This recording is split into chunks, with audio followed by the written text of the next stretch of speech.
welcome Mr. MacGregor to speak about his work, Living with the Gods, Art, Belief and People.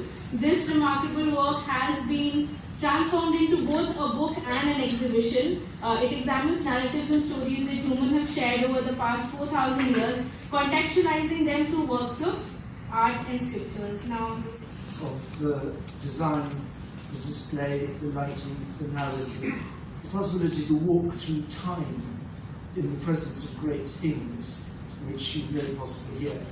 And it's a very, very great honour to be here again. I was invited to talk about the exhibition recently held in Houston, Living with the Gods. But I want to start with really where the idea began. And the idea began in the most beautiful museum in India, built more than 100 years ago, which is very look with admiration and envy to India for having so many gods and so many ways of engaging with the divine in every aspect of life. But every society has, of course, its gods, and how it thinks about its gods and how it presents them tells us a great deal about who they are and therefore who we are. And last year at the museum in Mumbai, the CSMBS, we put on an exhibition led by Dr. Mukherjee to look at the gods of the ancient Mediterranean, of Egypt, Greece and Rome, and comparing those with the images of the gods from India. The idea was to present some very great works of art to an Indian public that hadn't seen them, but also to help us all think differently about our own tradition. You know, of course, the tradition in your country.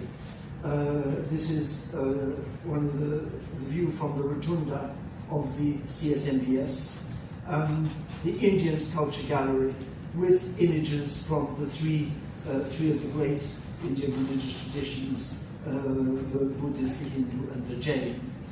And all of them, of course, representing the body.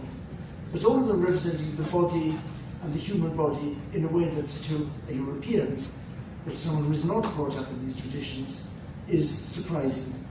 And that's what we wanted to look at, that the connection between the human and the divine as it's expressed through sculpture across the centuries.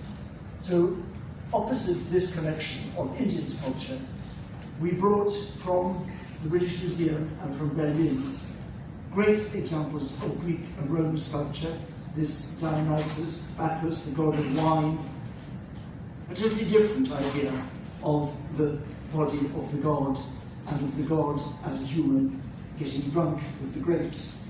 Or from Berlin, the Venus, Aphrodite, the goddess of love. Again, a very beautiful image, a very different notion of what a human can be in terms of a god, how a god can be seen as a human. And the idea was to show these gods from Egypt, Greece and Rome in the context of Indian collections, but with India in the middle.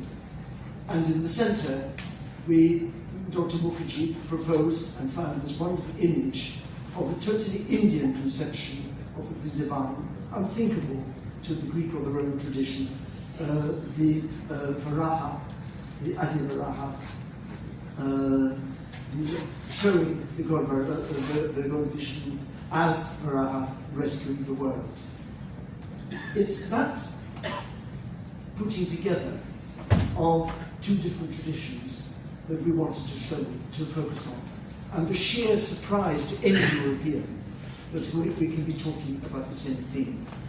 When you think about the divine, the God, how the gods connect to us, the range of ways of doing that in India is far greater than in the Mediterranean, the European tradition.